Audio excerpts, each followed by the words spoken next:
रोजे भसमी भभूत हो। नशा में नशा के जाले जहे तहे सूती हो।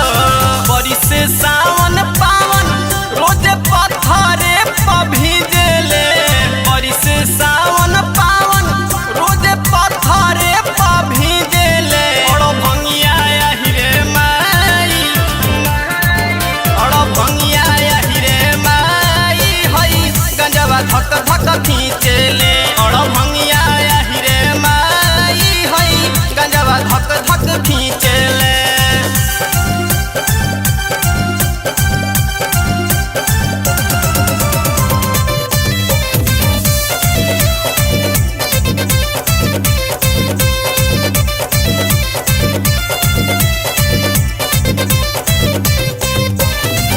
केहू कहे ओ भरदानी केहू महाकाल हो।